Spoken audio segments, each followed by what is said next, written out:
Also, in terms of entrepreneurialism, if we had the same rate of women setting up small businesses here as in America, we would have tens of thousands of extra businesses creating wealth and jobs. Miliband.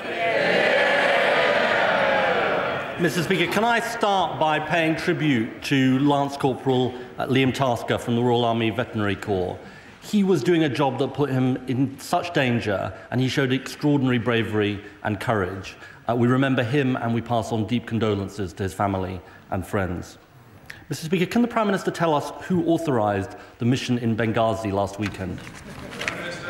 Well, the Foreign Secretary set out the position absolutely in full in the House on Monday.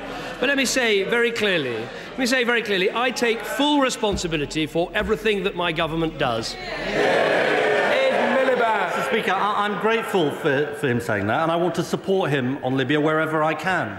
But I do say to him there is increasing concern about the government's competence on the issue of Libya. We've had the flights fiasco. We've had talk of Colonel Gaddafi heading to Venezuela when he wasn't. We've had overblown briefing about potential military action. And we had the setback last weekend. Mr. Speaker, does the Prime Minister think it's just a problem with the Foreign Secretary, or is it a wider problem in his government? I'm not sure I particularly want to take a lecture from Labour about dealing with Gaddafi and dealing with Libya. I think the first thing we should have from the Labour Party when it comes to Libya, Gaddafi and the release of Megrahi is an apology, which we still haven't had. But when it comes to the issue of this government's conduct, we have led the way in getting a tough UN resolution on Libya.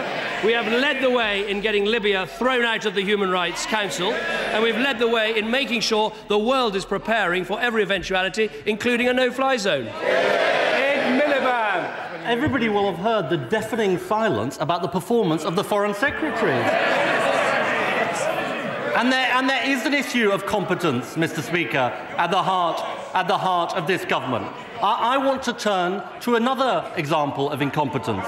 Does the Prime Minister think people will notice the loss of 12,000 frontline police officers? Well, first of all, he raises the issue of the Foreign Secretary. Let me tell you, I think we have an excellent Foreign Secretary. And when it comes to it, there's only one person I can remember round here knifing a Foreign Secretary, and I think I'm looking at him. Yeah. There we are.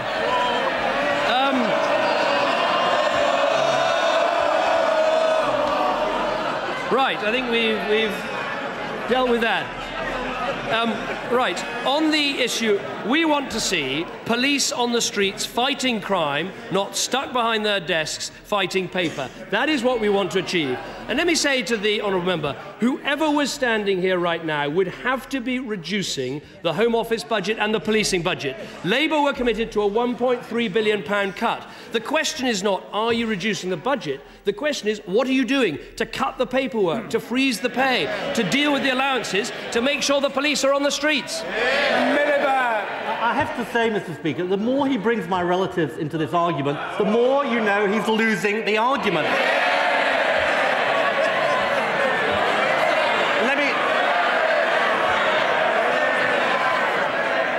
Let me just say to him, I've got a second cousin in Belgium that he'll be going after next, I'm sure.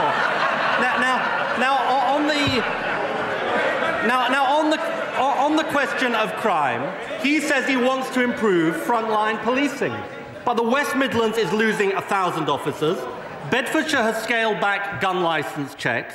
And now we hear that companies who have been burgled are going to be sent fingerprint kits in the post. Now, I have to say to him, I know he believes in the big society, but solving your own crimes is a bit ridiculous, even by his own standards.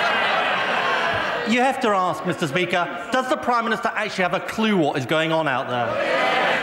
I think the leader of the Labour Party is getting a little bit touchy about this issue. The point I make, if you listen to what chief constables are saying about what they want to do, right, here is the chief constable of the Thames Valley. What I haven't done at all is reduce the number of officers who do the patrol functions, so the officers you see out in vehicles, on foot, in uniform, on bicycles, we haven't cut those numbers at all. If you listen to the Chief Superintendent in Surrey, he actually says, we are determined to increase our frontline capability by recruiting extra police constables. The fact is, all of the leadership of the police is engaged in the exercise of keeping costs under control to make sure we get more officers on the beat. Now, whether we have to divert them to protect his relatives, I don't know, but they're going to be on the beat. Miliband. 10 months, Mr. Speaker, and so out of touch with people up and down this country. He talks about police officers. In case you hadn't noticed, it's the Association of Chief Police Officers who say that 12,000 frontline police officers are going to be lost. And why are they being lost? Because he chose to go beyond the HMIC recommendation of 12% cuts. If he'd made 12% cuts, they could have found the savings from the back office. It's because he went too far and too fast and insisted on 20% cuts in policing. Well, he's wrong. The Association of the Chief Police Officers aren't talking about frontline officers, so he's simply wrong about that. But let me remind him what his Home Affairs spokesman said at the time of the election. He was asked, can you guarantee if you form the next government that police numbers won't fall? Alan Johnson, no. That was the position. And he said after the election, this is what he said, if Labour had won the general election, the Home Office budget would have been cut and the police would have had to make savings. What we see today is once again jumping on a bandwagon, total opportunism. He's got no plans to reform welfare, no plans to reform the NHS, and nothing useful to say about policing. Mr. Speaker, we know the government is out of touch, and now we know it's incompetent as well. Incompetent on Libya and incompetent on policing. The Prime Minister may act like he's born to rule, but the truth is he's not very good at it. It's just the usual pre-scripted questions he dreamt up earlier. But the fact is, has he got a reform plan for the NHS? No. Has he got a police reform plan? Has he got a plan to cut the deficit? No wonder, going back to the former Foreign Secretary, no wonder the former Foreign Secretary has just said this. The left is losing elections on an unprecedented scale because it's lost control of the political agenda, it's losing key arguments, and it has a deficit in ideas. That's what he said, and he's absolutely right.